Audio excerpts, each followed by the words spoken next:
नमस्कार मित्रों, स्वागत है आप सभी का अग्रिम क्लासेस में। हिंदी लिटरेचर, जिसे हम गद्य और काव्य के नाम से भी जानते हैं, की श्रृंखला में आज हम साहित्य सागर के पाठ नेताजी का चश्मा से शुरुआत करेंगे, जिसके लेखक हैं स्वयं प्रकाश। यदि आप मेरे इस वीडियो को अच्छी तरह सुनेंगे और पाठ में लिखी हुई लाइनों को अर्थ सहित समझते जाएंगे, तो आप अपनी वर्कबुक में दिए गए सभी प्रश्नों को हल करने में काफ़ी हद तक सहायता पा सकेंगे। तो चलिए शुरू करते हैं पाठ नेताजी का चश्मा। हालदार साहब को हर 15वें दिन कंपनी के काम के सिलसिले में उस कस्बे से गुज़रना पड़ता था। कस्बा एक ऐसी जगह जो ना तो पूरी तरह शहर होता है और ना ही पूरी तरह गांव। कस्बा बहुत बड़ा नहीं था जिसे पक्का मकान कहा जा सके, वैसे ही कुछ मकान, और जिसे बाज़ार कहा जा सके वैसा ही एक बाज़ार था।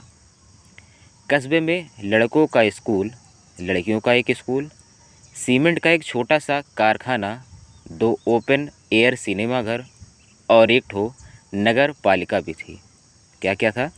लड़कों का एक स्कूल, लड़कियों का एक स्कूल, सीमेंट का एक छोटा सा कारखाना, 2 ओपन एयर सिनेमा घर और एक नगर पालिका। नगर पालिका थी तो कुछ न कुछ करती भी रहती थी। कभी कोई सड़क पक्की करवा दी, कभी कुछ पेशाब घर बनवा दिए, कभी कबूतरों की छतरी बनवा दी, तो कभी कवि सम्मेलन करा दिया। इसी नगर पालिका के किसी उत्साही बोर्ड या प्रशासनिक अधिकारी ने एक बार शहर के मुख्य बाजार के मुख्य चौराहे पर नेताजी सुभाष चंद्र बोस की एक संगमरमर की प्रतिमा लगवा दी। प्रतिमा अर्थात मूर्ति। यह कहानी उसी प्रतिमा के बारे में है, बल्कि उसकी भी एक छोटे से हिस्से के बारे में है।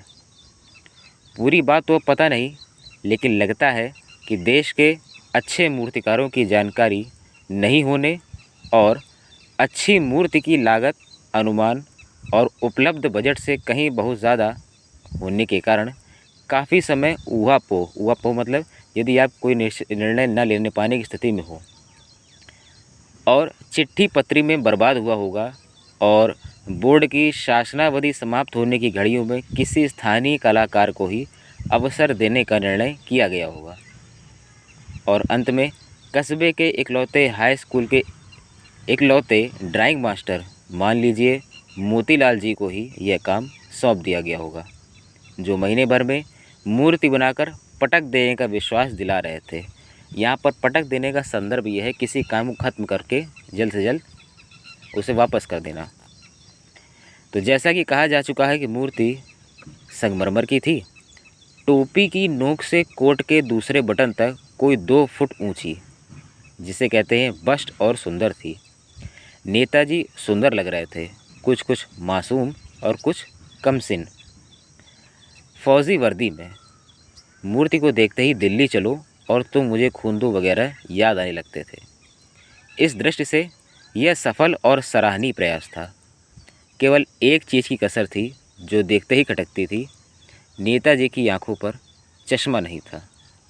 यानी चश्मा तो था, लेकिन संगमरमर का नहीं था।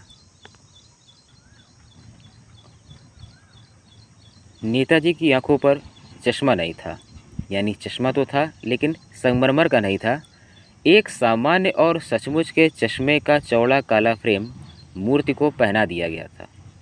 हालदार साहब जब पहली बार इस कस्बे से गुजरे और चौराहे पर पान खाने रुके, तभी उन्होंने इसे लक्षित किया। लक्षित अर्थात सीधे नज़र पड़ी। और यहाँ पर हालदार साहब का अर्थ है उस समय जो सिपाही वगैरह पुलिस के विभाग में जो रहते थे, ऐसा कोई अधिकारी। और उनके चेहरे पर एक कौतुक भरी मुस्कान फैल गई। कौतुक का अर्थ मतलब होता है कि जिसे देखने की और जानने की इच्छा बढ़ जाए, लालसा बढ़ जाए, उत्सुकतावश। वाह भाई, यह आइडिया भी ठीक है। मूर्ति पत्थर की, लेकिन चश्मा रियल।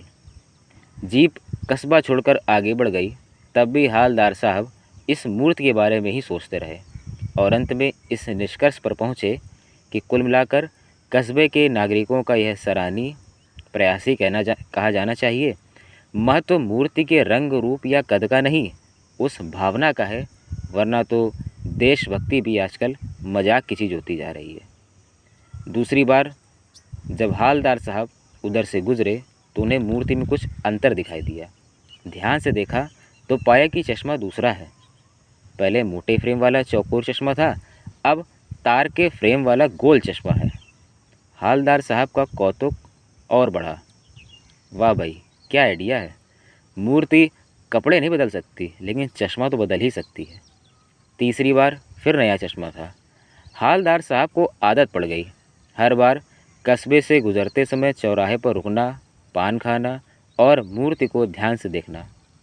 एक बार जब कौतूहल दुर्दमनीय नीचे आप कर दिया गया है, जिसे दबाना कठिन हो कि मन में रहा ना जाए, तो पान वाले से पूछ ही लिया, क्यों भाई, क्या बात है, क्या तुम्हारे नेताजी का चश्मा हर बार बदल कैसे जाता है।